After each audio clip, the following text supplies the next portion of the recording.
Hello friends.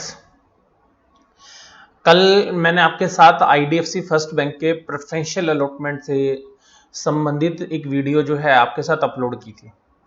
अब उस video के अपलोड करने के बाद जो आपके उसमें कमेंट्स आए, तो आप में से बहुत सारे जो लोग थे उन्होंने उस वीडियो को काफ़ी अप्रिशिएट किया और काफ़ी उसको सराहाया, और मैं उन सभी लोगों को धन्यवाद देता हूँ। और साथ में मैं उन लोगों को भी जो है धन्यवाद देता हूँ जिन्होंने कुछ और जो है क्वेश्चंस रेज किए या कुछ और क्लैरिटी की बात की। देखिएगा, मैं वैसे आपको बता दूं, क्योंकि मैं भी आपकी तरह एक निवेशक हूं, और ना तो मैं आईडीएफसी फर्स्ट बैंक का जो है एडवोकेट हूं या किसी भी तरीके से जो है उनकी जो है दलील जो है आपके सामने रख रहा हूं। मैं आपका मित्र हूं एक, और एक मित्र होने के नाते जो है मैं आपके साथ जो है अपने जो भी मेरे व्यूज होते हैं उस शेयर से संबंधित या एक निवेशक से संबंधित, वो मैं आपके साथ शेयर करता हूं। तो मैं आपको एक ही बात बोल सकता हूं कि ये जो वीडियो मैं आपके साथ पेश कर रहा हूं, ये बहुत ही इंटरेस्टिंग वीडियो होगी, बहुत ही नॉलेजेबल वीडियो होगी। जैसी मेरी अक्सर जो वीडियो होती हैं वो आपको नॉलेज देती हैं। और मैं आपको यहाँ पर वीडियो के प्रारंभ में एक अनुरोध करूंगा कि देखिएगा, जो भी आपके फ्रेंड सर्कल के अंदर जो लोग बैंकिंग स्टॉक्स में इन्वेस्ट करते हैं या किसी भी तरीके से स्टॉक मार्केट में निवेश करते हैं या किसी भी प्रकार का जो है व्यवसाय भी अगर करते हैं, वो स्टॉक मार्केट में निवेश नहीं करते, तब भी ये वीडियो उनके काम की है। और मैं आपको यही एक जो है अनुरोध करूंगा कि इस वीडियो को आप ज़्यादा से ज़्यादा जो है शेयर करिएगा। और अगर आपको ये वीडियो वास्तव में पसंद में आए, सच में पसंद में आए, तो ही जो है लाइक करिएगा। और जो है उसके बाद जो है आपके कमेंट्स जो है मुझे बहुत जरूर से जरूर इस वीडियो पे चाहिए। अब इस वीडियो के अंदर मैं आपको किन सवालों के जवाब देने वाला हूं, क्या चीजें आपको बताने वाला हूं, वो सुन लीजिएगा। पहला सवाल जो था वो रेज किया गया था कि क्या प्रेफरेंशियल अलॉटमेंट की जरूरत पड़ गई थी। तो मैं सबसे पहली बात जो है इस सवाल का आपको जवाब दूंगा कि प्रेफरेंशियल अलॉटमेंट की जरूरत क्या पड़ गई थी। दूसरी बात, क्या प्रेफरेंशियल अलॉटमेंट के अलावा कोई और चारा नहीं था क्या बैंक के पास, क्या प्रेफरेंशियल अलॉटमेंट के द्वारा ही अलॉटमेंट करनी जरूरी थी।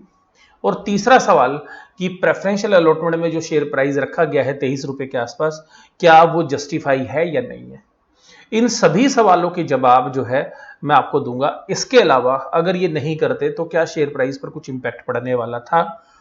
और इसके अलावा एक और सवाल भी आप लोगों के जहन में होगा, वो ये कि जब मार्केट के अंदर तेजी आई थी तो सारे बैंकिंग स्टॉक्स में बहुत अच्छी जो है तेजी आई। इवन जो लॉस मेकिंग बैंक थे जैसे एक्सिस बैंक जैसे, उनके अंदर भी अच्छी तेजी आई, लेकिन आईडीएफसी फर्स्ट बैंक ने ऊपर की तरफ बिल्कुल भी मूवमेंट नहीं की। अगर आप इन सभी चीजों से संबंधित इस सवाल की खोज करना चाहते हैं तो ये इस वीडियो में आप बने रहिएगा। इसके अलावा मैं आपको एक और चीज जो है सिखाऊंगा जो बार बार इस वीडियो के अंदर यूज होगी। उस शब्द का नाम है इक्विटी डाइल्यूशन। तो मैं सबसे पहले आपके साथ जो बात करूंगा वो इक्विटी डाइल्यूशन की ही बात आपके साथ करने जा रहा हूं। अब देखिएगा, सबसे पहली बात है कि जो इक्विटी डाइल्यूशन है ये क्या चीज है। देखिएगा, इक्विटी डाइल्यूशन एक ऐसा शब्द है जो मैं बार बार इस वीडियो में तो यूज करने ही जा रहा हूं। इसके अलावा निवेशक जो लोग हैं, जो इन्वेस्टर्स जो लोग हैं, वो बार बार इस शब्द को जो है मीडिया चैनल्स के थ्रू भी या जो ऑनलाइन प्लेटफॉर्म्स है वहां पर भी, और इवन जब कंपनी की एनुअल रिपोर्ट पढ़ेंगे तब भी आपको ये अक्सर सुनने के लिए मिलता होगा। तो मैं इस इक्विटी डाइल्यूशन को और इस पूरी वीडियो का जो बेस है वो एक एग्जाम्पल के साथ, एक छोटी सी स्टोरी के साथ कनेक्ट करना चाहूंगा, जिसमें मुझे आपके कनेक्शन की जरूरत है। तो देखिएगा, मैं एक कल्पना कर रहा हूं कि एक आप हैं जो मेरा वीडियो सुन रहे हैं, और साथ में आपके 3 मित्र हैं, और चारों जो आप लोग हैं वो बड़े ही बिजनेस माइंडेड लोग हैं। और आपके पड़ोस के अंदर एक जो है कमर्शियल प्रॉपर्टी जो है बिकने के लिए तैयार है, और उसके जो प्राइसेस हैं बड़े रीजनेबल आप लोगों को लग रहे हैं, और उस प्रॉपर्टी की कीमत है 1 करोड़ रुपए। लेकिन आप लोग जो चारों लोग हैं वो मिलकर उस प्रॉपर्टी को खरीदने के लायक हैं, सक्षम है, और आपकी इच्छा भी है। सक्षम तो आप बहुत सारी अधिक चीजों के लिए भी हो सकते हैं, लेकिन सबसे बड़ी बात है कि सक्षम होने के साथ साथ आपकी इच्छा शक्ति है या नहीं है। तो आप उसको खरीदने के लिए जो है आतुर है, और आपको लगता है कि आप बड़े रीजनेबल प्राइस के ऊपर जो है वो आपको प्रॉपर्टी मिल रही है, और मार्केट में जो प्राइस होने चाहिए तो उससे जो है डिस्काउंट पर वो प्रॉपर्टी जो है आपको मिल रही है। आप चारों मित्र उस प्रॉपर्टी को 25-25 लाख रुपए के निवेश के साथ उस प्रॉपर्टी को खरीद लेते हैं। जो आपने वो 1 करोड़ रुपए की लैंड एंड बिल्डिंग खरीदी, उसको आप किराए पे देने के लिए आपने उस प्रॉपर्टी को खरीदा है, क्योंकि वो एक कमर्शियल प्रॉपर्टी, आपको काफी अच्छा किराया उसका मिल सकता है। आपने 1 करोड़ रुपए की वो प्रॉपर्टी 25 लाख रुपए प्रत्येक के निवेश से खरीदी। इसका मतलब है कि उस प्रॉपर्टी के 4 मालिक हैं, एक आप और 3 आपके मित्र। ये जो आपने ओनरशिप ली है, this is known as an equity. आपने इक्विटी पार्टिसिपेशन किया है 25% शेयर या 1/4 शेयर के लिए। तो आप 1/4 या 25% के मालिक हैं, और साथ में आपके 3 मित्र भी शामिल हैं। तो सिंपल सी बात है, सेम वैल्यू के ऊपर आपने एक प्रॉपर्टी ली। अब आप उसको किराए पे देने के लिए जो है बाजार में बात करते हैं, कुछ एजेंट से मिलते हैं और कुछ और पार्टी से भी मिलते हैं। तभी जो है स्टेट बैंक ऑफ इंडिया के मैनेजर से आपकी बात होती है, और वो कहते हैं कि इस क्षेत्र के अंदर, इस रीजन के अंदर हम अपनी एक ब्रांच खोलना चाहते हैं, और उसका अप्रूवल भी हमारे पास आ चुका है। अगर आप अपनी ये प्रॉपर्टी हमारे को किराए पे देंगे तो हम आपको 1,50,000 रुपए यानी कि 1,50,000 पर मंथ का आपको किराया दे सकते हैं, यानी कि साल का 18 लाख। और इसके अलावा भी जो अमाउंट आपको मिलेगा उसमें से हम टीडीएस जो है ऑलरेडी कट करके देंगे, आपका पैसा नहीं काटेंगे। जो उसके टैक्सेस हैं, जो उसका बिजली का बिल है, पानी का बिल है, उसकी जो बाकी चीजें हैं वो सब हम बियर करेंगे। बट जो बिल्डिंग आप भाई आप हमारे को दिखा रहे हैं, इसमें एक रेनोवेशन आपको करा के देनी पड़ेगी, कुछ दीवारें आपको तोड़नी पड़ेगी, आपको व्हाइट वॉश कराना पड़ेगा, कुछ फर्नीचर इंस्टॉल करना पड़ेगा, जिससे कि हम इस प्रॉपर्टी को किराए पे ले सके। तो आप ये बात कहते हैं ठीक है, हम उसको रेनोवेट करा के देते हैं। आप चारों मित्र जो है विचार विमर्श करते हैं कि भाई साहब इसमें 20 लाख रुपए का खर्च आएगा, आप कितना पैसा कंट्रीब्यूट करेंगे। अगर आप सभी लोग 5-5 लाख रुपए और उसके अंदर निवेश कर दें तो इसको राइट इशू बोलते हैं। जब एग्जिस्टिंग शेयरहोल्डर्स बराबर हिस्से के अंदर जो है नई इक्विटी लाते हैं सेम प्राइस के ऊपर, सेम रेशियो के ऊपर, उसको राइट इशू बोलते हैं।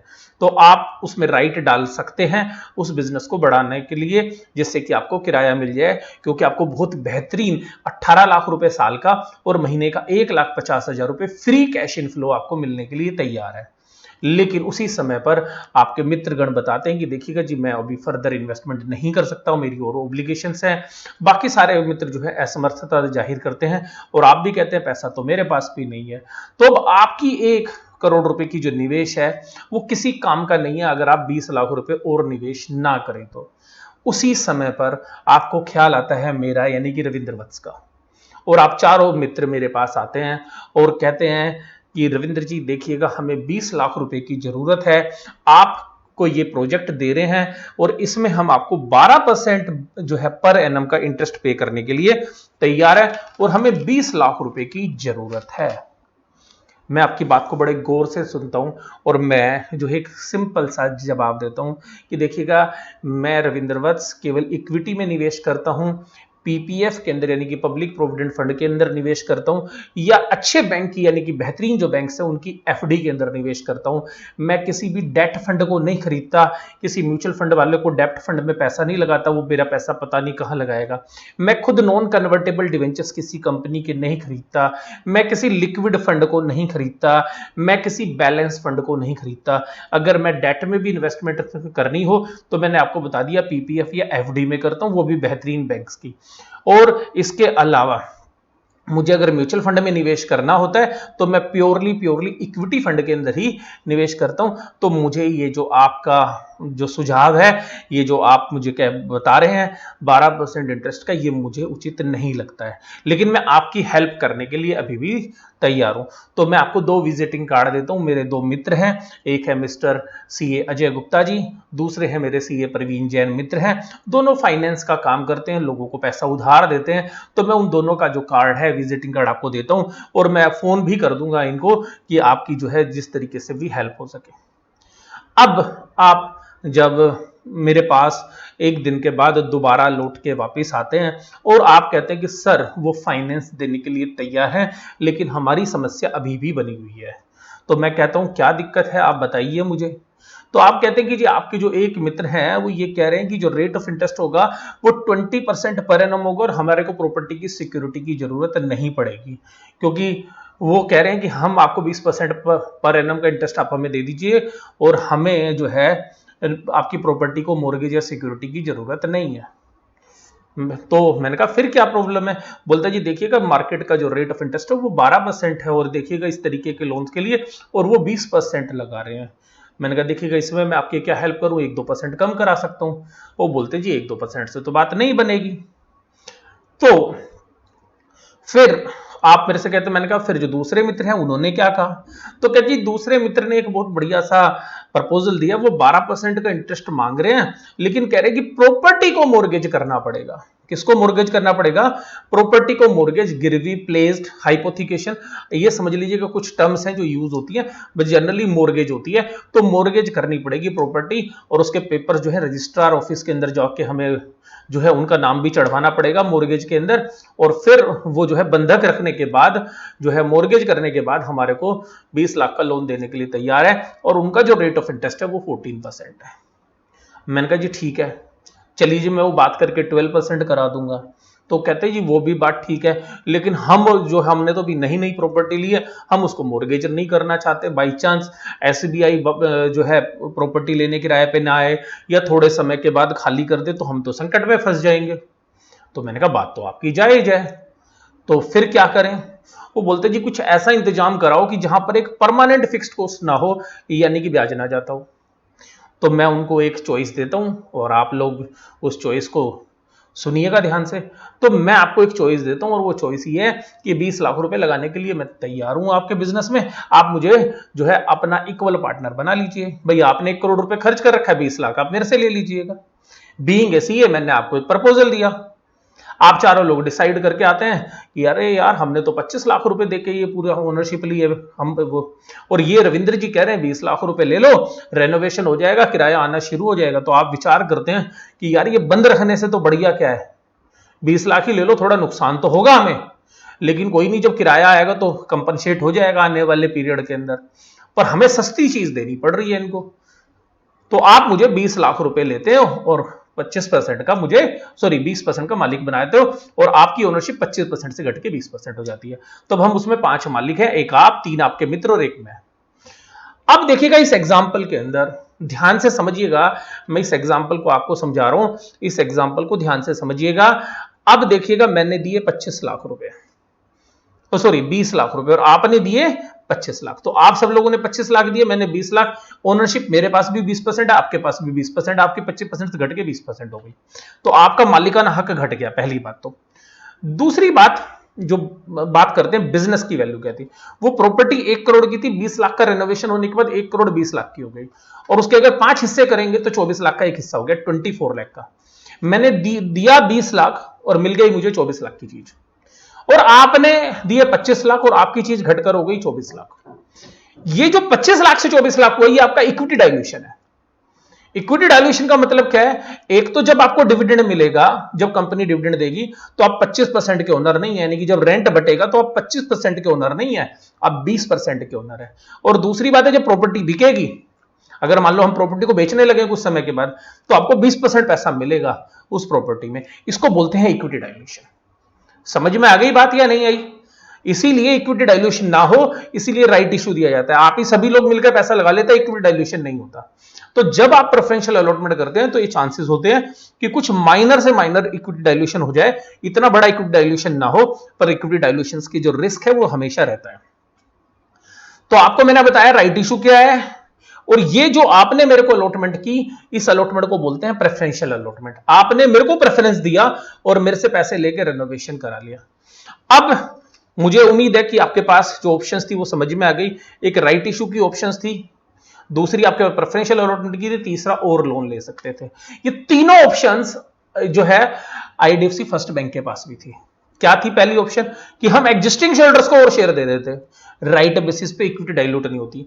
दूसरी बात क्या होती कि IDFC first limited further loan ले लेता और अपनी कैपिटल को मेंटेन कर लेता। तीसरी बात क्या थी कि वो प्रेफरेंशियल अलॉटमेंट कर देता। तो अब बात ये आ रही है कि उसने प्रेफरेंशियल अलॉटमेंट ही क्यों की। मैं इस मुद्दे पर आपके साथ बात कर रहा हूं, ध्यान से समझिएगा। बहुत ही मजेदार वीडियो है ये और नॉलेजेबल तो है ही। तो देखिएगा, मैंने आपके साथ इक्विटी डाइल्यूशन की बात की। अब यहां पर हमारे सामने 3 विकल्प थे, वो तीनों विकल्प मैंने आपके साथ बात कर लिए। अब बात करते हैं प्योरली आईडीएफसी फर्स्ट बैंक की। मुझे ये उम्मीद है कि आपको इक्विटी डाइल्यूशन समझ में आ गया।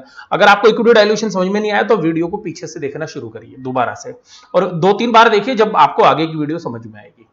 दूसरी बात, अगर आपको लगता है कि वास्तव में वीडियो बहुत अच्छी है तो प्लीज अभी यहीं पे पॉज करके ना इस वीडियो को 2-4 लोगों को शेयर कर दीजिएगा, लाइक का बटन दबाइएगा, अगर चैनल सब्सक्राइब नहीं किया तो सब्सक्राइब कर दीजिएगा। अगर आपको लगता है कि ये वीडियो वास्तव में जो मैं आपको बता रहा हूं उन पैमानों पे खरी उतर रही है तो आपको ये काम करना है, ठीक है, ना केवल अपने लिए, मेरे लिए भी। तो मेरे तो चैनल प्रमोट होगा, दूसरा आपको हमेशा जो अच्छी वीडियोस या नॉलेज जो है आपको मिलती रहेगी, और दूसरा आप एक धर्म का काम भी करेंगे कि जो लोग शेयर मार्केट में निवेशित हैं वो बहुत ज्यादा जो है स्पेकुलेशंस करते हैं और उनको जो स्टॉक मार्केट के अंदर बहुत चीजों की समझ जो है नहीं होती, तो जो समझ है वो उनको मिले, मैं इस कामना के साथ जो है आपसे ये रिक्वेस्ट कर रहा हूं। उसके बाद अब आते हैं अपने मुद्दे की तरफ। देखिएगा, आईडीएफसी फर्स्ट बैंक को क्या जरूरत थी? देखिएगा, सबसे पहली जरूरत थी आईडीएफसी बेधड़क बेधड़क जो है अपनी ब्रांच एक्सपेंशन पर लगा हुआ है, और वैद्यनाथन जी ने जिस दिन इस बैंक के अंदर कदम रखे हैं उस दिन से उन्होंने इस बात को समझ लिया कि मुझे इस बैंक को बड़ा करना है, तो उस बड़ा करने के लिए मुझे सबसे पहले ब्रांच एक्सपेंशन करनी पड़ेंगी। तो ब्रांच एक्सपेंशन में लगता है पैसा, वो पैसा डिपॉजिटर का भी हो सकता था कि डिपॉजिटर से लो, लेकिन डिपॉजिटर तो बाद में देगा ना जब भैया ब्रांच खुलेंगी। तो ब्रांच एक सोर्स है जहां से डिपॉजिट्स आएंगे, और क्यों डिपॉजिट चाहिए वो मैं बाद में कभी किसी दूसरी वीडियो में आपको बता दूंगा, वैसे भी और वीडियो डली हुई है मेरी बैंकिंग से रिलेटेड, उनमें आप देख सकते हैं। दूसरी जो बात है कि ब्रांच एक्सपेंस, दूसरी बात जो है कि उनको और पैसा क्यों चाहिए? देखिएगा, दूसरा पैसा इसलिए चाहिए कि देखिएगा, जो बैंक्स लोन बांटते हैं, अनसिक्योर्ड लोन स्पेशली, या जो पैसा वो रिस्क की जगह पर लगाते हैं, चाहे वो इंफ्रास्ट्रक्चर लोन्स है, इवन जो सिक्योर्ड लोन्स हैं, अगर वो सरकार के अलावा किसी भी व्यक्ति को लोन देते हैं तो वहां पर उस लोन के अंदर एक रिस्क होता है, उस रिस्क को कैलकुलेट करते हैं, और उस रिस्क को कैलकुलेशन का जो मैकेनिज्म है वो रिजर्व बैंक ऑफ इंडिया ने दिया हुआ है।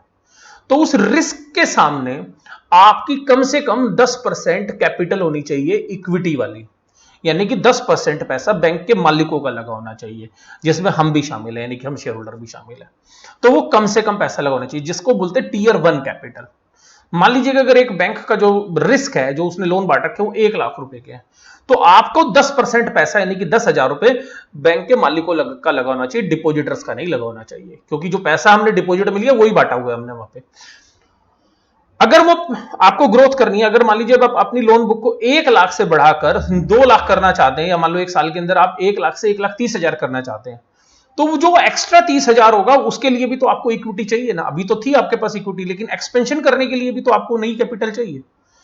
तो वो नई कैपिटल कैपिटल एडिक्वेसी रेशियो को मेंटेन करने के लिए चाहिए। तो मान लीजिए वो 10% पैसा चाहिए, तो अगर वैद्यनाथन जी आईडीएफसी फर्स्ट को अगले साल के अंदर 30,000 करोड़ का लोन और बांटेंगे, तो 30,000 करोड़ के लिए 10% 3,000 करोड़। अगर उनको लगता है कि वो 20,000 करोड़ का लोन और बांटेंगे तो 2,000 करोड़ की नई इक्विटी चाहिए उनको। समझ में आई बात? यानी कि मालिकों का पैसा चाहिए, या पैसा चाहिए उनको परपेचुअल डिवेंचर्स का। परपेचुअल डिवेंचर्स का मतलब है कि वो ऐसा पैसा जिससे भी ले वो कभी वापस ही ना करना हो, बस उसको ब्याज देते रहोगे आप। तो ऐसे लोग जो है यस बैंक के एपिसोड के बाद मिलने जो है असंभव से हो गए हैं, वो मुश्किल काम हो गया इस साइज के बैंक के लिए स्पेशली। तो आप समझ गए होंगे कि पहली बात किस लिए, ब्रांच के एक्सपेंशन के लिए। दूसरा पैसा किस चीज के लिए चाहिए, बैंकों को अपनी जो लोन ग्रोथ करनी है, यानी कि जो पैसा बांटना है उसने जो लोन, क्योंकि उसका मेन प्रॉफिट ही वही है, तो उसको बढ़ाने के लिए कैपिटल की जरूरत होती है। वो कैपिटल या तो परपेचुअल डिवेंचर्स हो सकते हैं, और या दूसरा इक्विटी हो सकती थी। तो अब इसलिए भी जरूरत थी। और तीसरी बात क्या होती है कि बैंकों को अपनी रेगुलेटरी जो लिमिट्स है, अगर उससे कम कैपिटल हो जाए तो भी कैपिटल एडिक्वेसी रेशियो तो करनी पड़ती है। हालांकि प्राइवेट बैंक जो है रेगुलेटरी रेशियो से थोड़ा ऊपर रखते हैं पहले से, क्योंकि रेगुलेटरी रेशियो तो आपको ईयर एंड में कंप्लीट करनी है, क्वार्टर एंड में करनी है, तो उससे पहले ही कैपिटल का इंतजाम रखते हैं। तो ये बात आपको समझ में आ गई होगी कि किस लिए उसको जरूरत थी। अब बात करते हैं ऑप्शंस की। तो ऑप्शन नंबर 1 थी, ऑप्शन नंबर 1 क्या थी कि भाई साहब परपेचुअल डिवेंचर से पैसा ले लो, वो मिल ही नहीं रहा आज की डेट में। यस बैंक के एपिसोड के बाद उसके चांसेस ही खत्म हो गए हैं इस मिड साइज के बैंक के लिए। वो प्रॉब्लम एचडीएफसी बैंक के लिए नहीं है, कोटक बैंक के लिए नहीं है, लेकिन किस तरीके के बैंक के लिए, ये जो 15-20 हजार करोड़ की मार्केट कैप वाले बैंक है उनके लिए बड़ी दिक्कत है। दूसरी बात थी राइट इशू वाली कि भाई साहब वो हमारे को बोल देते, हम हर एक शेयर के बदले में एक शेयर खरीद लेते इतने रुपए में। तो भाई साहब 22-23 रुपए का शेयर चल रहा है, 15 रुपए में हमें ऑफर कर देते, हम ले लेते। लेकिन देखिएगा आप में से बहुत सारे लोग हैं जिन्होंने 50-50 हजार 1-1 लाख शेयर ले रखे हैं। तो वहां पर भी बैंकों को बड़ी दिक्कत होती। फिर उसमें एक रेगुलेशंस होती, बड़े लंबे टाइम में वो पैसा आता, उसकी पूरी प्रोसेस फॉलो करनी पड़ती। तो बैंक ने सोचा ये भी सरदर्दी नहीं करनी, और क्योंकि कोविड-19 की प्रॉब्लम की वजह से पैसा इकट्ठा करना बड़ा मुश्किल है, तो तीसरी ऑप्शन उसने चूज की, कौन सी? प्रेफरेंशियल अलॉटमेंट की। और प्रेफरेंशियल अलॉटमेंट में उन कंपनीज को शेयर्स दिए जिनका मार्केट में पहले से रुतबा है। एक तो अपनी होल्डिंग कंपनी को देने की बात कर रहे हैं, दूसरा एचडीएफसी लाइफ को बात कर रहे हैं, तीसरा आईसीआईसी प्रू को बात कर रहे हैं, चौथा किसकी बात कर रहे हैं? बजाज अलायंस की, वो भी इंश्योरेंस कंपनी है, और पांचवी किसकी बात कर रहे हैं? जो पहले से कैपिटल फर्स्ट के साथ से प्रमोटर है, बारबरी पिनकस। तो उन लोगों को दे रहे हैं, तो मजबूत हाथ के अंदर वो शेयर्स दे रहे हैं। तो क्या इसमें इक्विटी डाइल्यूट होगी? हाँ, माइनर सी इक्विटी डाइल्यूशन हो रही है, इस बात से मैं मना नहीं करता। अब बात आ रही है कि क्या इन प्राइजेस के बाद जब मार्केट चली तो शेयर प्राइस क्यों नहीं चला? देखिएगा, ये शेयर प्राइस इसलिए नहीं चला क्योंकि ये डील होनी थी प्रेफरेंशियल अलॉटमेंट की, पूरी मार्केट को ये बात पता थी। और जिन इंश्योरेंस कंपनीज ने शेयर्स को लेना है, अगर ये प्राइस ऊपर 25 से 26 रुपए चला जाता तो हो सकता था कि ये कंपनियां खरीदती ना इस शेयर्स को, या एग्रीमेंट ही नहीं करती इनके साथ। तो इसलिए जो है शेयर का प्राइस इस मार्केट की तेजी के अंदर भी नहीं बढ़ा। अब समस्या ये आ रही है कि क्या मार्केट में अब शेयर प्राइस घटने के चांसेस कम हो गए? देखिए, अगर मार्केट के अंदर नॉर्मल मार्केट होती जैसी अभी चल रही थी पिछले हफ्ते तक, तो ये शेयर प्राइस नहीं घटता, बल्कि इस न्यूज के ऊपर एक बहुत अच्छा जंप आता 4-5% तक का, मुझे जो मार्केट में उम्मीद है। लेकिन अब मुझे 4-5% के जंप की उम्मीद नहीं है, पर मुझे ये है कि जब कल सारे बैंकिंग के शेयर, जैसी मैं उम्मीद कर रहा हूं, जिस तरीके का न्यूज है, ये सारे दिग्गज बैंक 5-5, 7-7% की गिरावट के साथ ट्रेड कर रहे होंगे, तो ये भी 3-4% की गिरावट के साथ हो सकता है ट्रेड करता हुआ नजर आए, या फ्लैट जो है रह जाए, अपने आप को बचा ले, ये भी बहुत बड़ी बात है। तो ये मैंने आपके साथ प्राइस के बारे में बात की। वीडियो जो है काफी थोड़ी लंबी हो गई है क्योंकि नॉलेज बहुत थी इसके अंदर, तो वीडियो को जो है ध्यान से सुनिएगा, 1-2 बार आपको हो सकता है दोबारा से सुननी पड़े और आपको बात समझ में आएगी। वीडियो आपको कैसी लगी जरूर से जरूर आप मुझे कमेंट बॉक्स में बताते रहिए। उन कमेंट्स को पढ़ के जो मेरी अगली वीडियो आती है, जो भी वो उनके ऊपर बेस्ड होती है, तो आप मेरे को अच्छे कमेंट्स करते रहिए। हो सकता है कि मैं उन कमेंट्स को सबको पढ़ता जरूर हूं, लेकिन लाइक नहीं कर पाता हूँ या आपके जवाब नहीं दे पाता, पर वीडियो के माध्यम से देने की जो है मैं कोशिश करता हूं। पर मैं आप सभी के जो कमेंट्स हैं, मैं उनको बड़े प्यार से, इत्मीनान से जो है पढ़ता हूं। रात को भी मैंने 1.5 घंटे तक जो है खाली अपने कमेंट्स ही पढ़े, अपने यूट्यूब के वीडियोज के, जो कल वीडियो डाली थी उसके भी, और जो पुरानी वीडियोज थे उन सब के। तो आप लोगों के जो कमेंट्स हैं वो मेरे लिए बहुत इंपॉर्टेंट होते हैं, तो आप वो प्लीज करते रहिएगा। और ये वीडियो आपको कैसी लगी जरूर मुझे बताते रहिएगा। वीडियो देखने के लिए धन्यवाद। Thank you very much.